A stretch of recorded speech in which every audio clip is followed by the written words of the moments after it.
everyone. Welcome to our interview. My name is John Lloyd Pasan and my partner is John Martin Dikido, my cameraman. And today we are promoting some product and about quality control in Apos coffee shop and shop. So today our interview is about the quality control and how to handle their customer service, their work.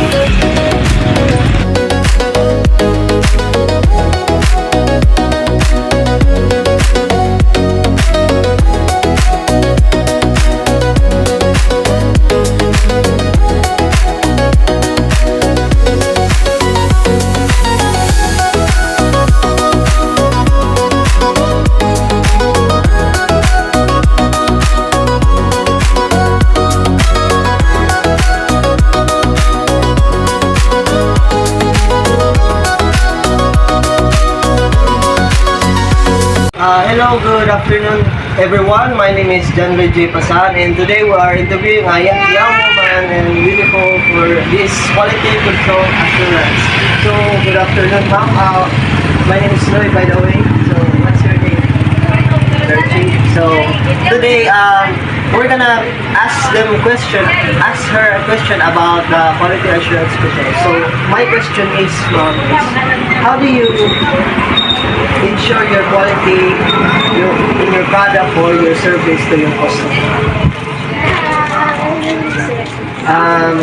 Ang saan man nimo ang paggana sa imong pag-service sa customer or sa imong product?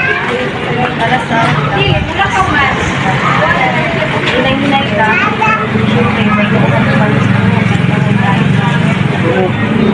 So, about sa product, sa amin sa dapat palagi dapat hindi siya magpapalike sa kuan sa pilihan kuan syempre tapos siya dapat siya nampak hindi siya Also, the first question is, he said about the customer services dapat maintain fast and good sa pag-serving sa exact amount time. And about sa product is beyond the expectation sa customer na parang sa picture ani makita, dapat mas lamig yun na siya. So, mas lamig yun na siya. So, the second question is, ma'am, what common problems do you encounter sa business?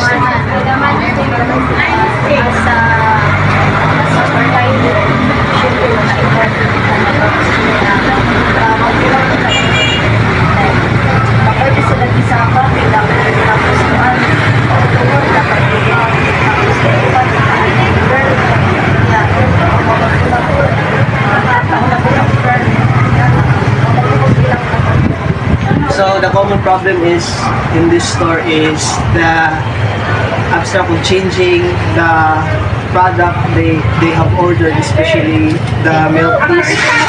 They added something like a pearl or doesn't add up when it comes to first servicing in first time. This is the third question. How do you handle customer complaints?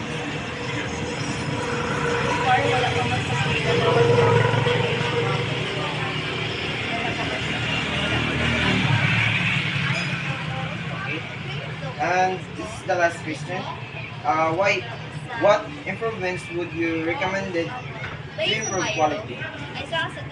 para sa ako as kuan part-timer service ko dapat mag-add sila data na improve sa So that was our interview from Miss Martin. Thank you for partner. Salamat, ma'am. So, kung gusto niyo yung namin na kuan, 20, mga Spanish natin, 1 hero mo sa Apple